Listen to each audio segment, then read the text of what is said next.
Well, do you have questions for me, brother? Yeah, I'm a YouTuber. Okay. I'm known as the Venom Xenomorph. I do a lot of gaming news and thoughts, and I Nice. haven't had time lately just because of my part-time job as a cook to cover Arcane yet. And I thought it'd be a fantastic opportunity to start by interviewing you on Silco and like the character and stuff. Do you want to do that Um, now? yeah. Let's do it. All right.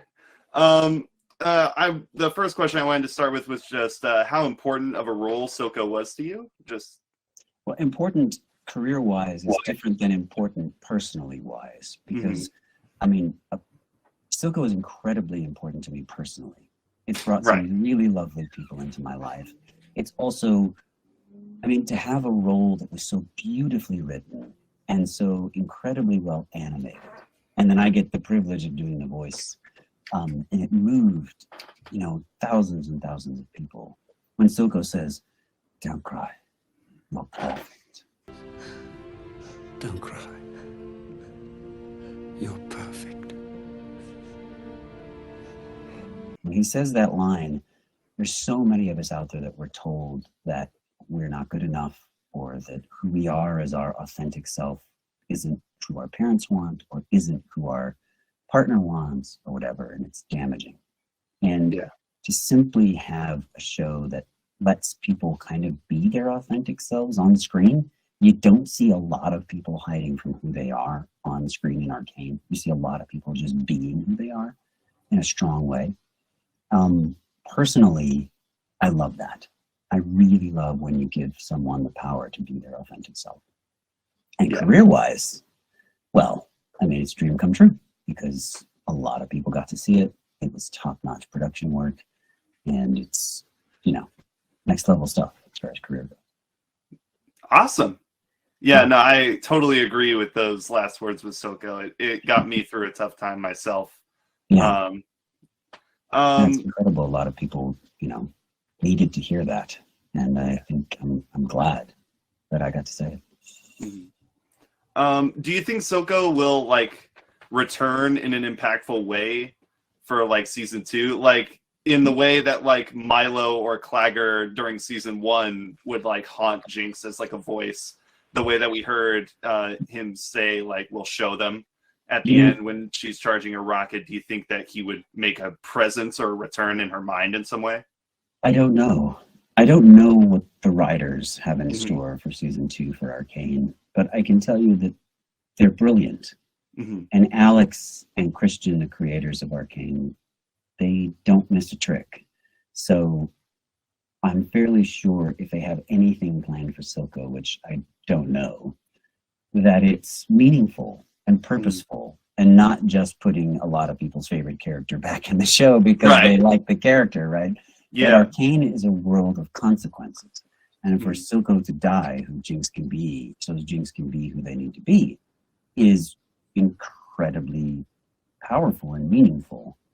And I'm not sure that they would want to cheapen that by, having Silco cheat death in some way. I think Arcane is a world that has real consequences. And that can give you a lot of credit with the audience and make the stakes real.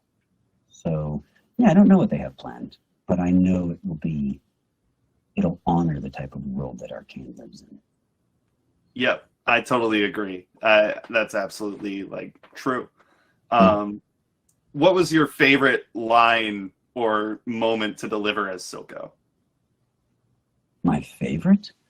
Well, it's tough because there's so many good moments, and I try not to play favorites. And I actually find that my favorite changes based on the mood that I'm in, or the day that I've had, or the situation that I'm talking about. But I really like, "I will never forsake you."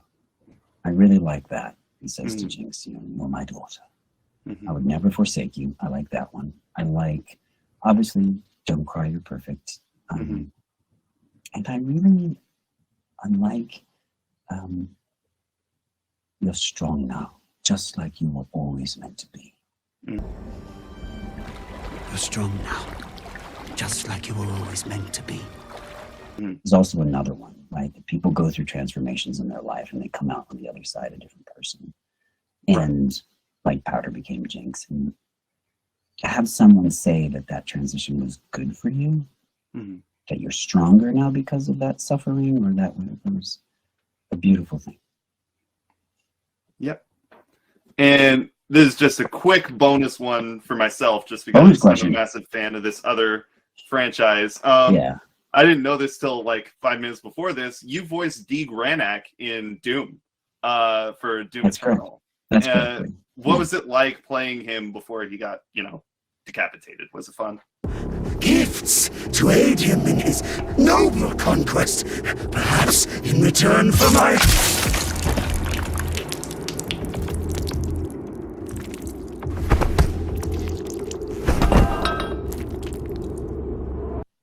It was a blast. Here, I'm going to add a couple seconds to this so that I can just tell you. I've always wanted to be part of Doom. Doom was my first first-person shooter game I ever played, long time ago, the original Doom, and then Doom 2. And when I got a chance to be part of Doom, I was losing it. I was like, this is the best thing ever! So, to be honest, I fangirled out a little bit. I loved being a part of it. And it's something I brag about.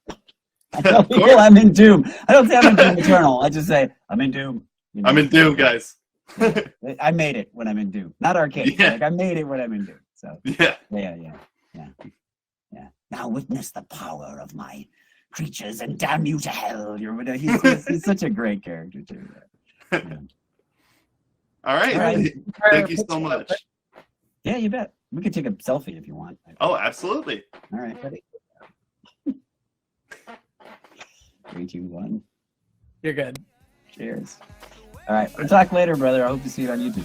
All right. Thank you. Yeah. Remy boys, let's go.